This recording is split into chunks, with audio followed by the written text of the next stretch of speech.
വിശ്വാസത്തിന്റെ കാര്യത്തിൽ സർക്കാരിന് ഞങ്ങൾക്ക് വിശ്വാസമാണ് ശബരിമലയുടെ കാര്യത്തിൽ എന്നാണ് ഇവിടെ NSS ജനറൽ സെക്രട്ടറി പറഞ്ഞിരുന്നത്. ഇപ്പോൾ വിശ്വാസികൾക്ക് വിഷമമുണ്ടാക്കുന്ന തരത്തിലുള്ള വിവരങ്ങൾ പുറത്തു വരുമ്പോൾ NSS ജനറൽ സെക്രട്ടറിയും അദ്ദേഹം പ്രതികരിക്കേണ്ടതാണ്.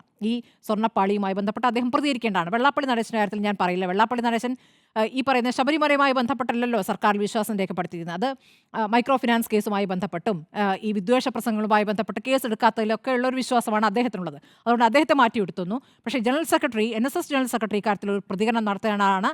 ഇപ്പോൾ ജനറൽ സെക്രട്ടറിയുടെ വിശ്വാസവുമായി ബന്ധപ്പെട്ട് എതിരഭിപ്രായം NSSൽ നിന്ന് തന്നെ ഉയരുകയും ഇപ്പോൾ ഒരു 23 പ്രതിഷേധങ്ങളെങ്കിലും ആയിട്ടുണ്ടാകും ഇന്നത്തേത് അടക്കം കണക്കാക്കുമ്പോൾ. അപ്പോൾ ഈ പ്രതിഷേധങ്ങൾ എന്ന് പറയുന്നതും വോട്ടാണല്ലോ, വിശ്വാസികളാണല്ലോ.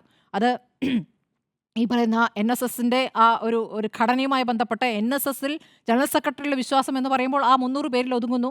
അപ്പുറത്ത് അങ്ങനെയല്ല, പുറത്ത് അങ്ങനെയല്ല എന്നുള്ള തെളിവുകളാണ് പുറത്തേക്ക് വന്നുകൊണ്ടിരിക്കുക. അപ്പോൾ ഇതിൽ NSS ജനറൽ സെക്രട്ടറി ഉറപ്പായിട്ടും പ്രതികരിക്കേണ്ടതാണ്. ശക്തമായ പ്രതികരണങ്ങൾ കുറേ കാലത്തിന് ശേഷം അദ്ദേഹം നമ്മൾ കേട്ടതാണല്ലോ. അപ്പോൾ ഈ ശബരിമലയുമായി ബന്ധപ്പെട്ട് ഈ പറഞ്ഞ വിശ്വാസവുമായി ബന്ധപ്പെട്ട് ഏറ്റവും ഉറച്ച നിലപാടെടുക്കുന്ന NSS ജനറൽ സെക്രട്ടറി ഉറപ്പായിട്ടും ഇതിൽ പ്രതികരിക്കേണ്ടതാണ്.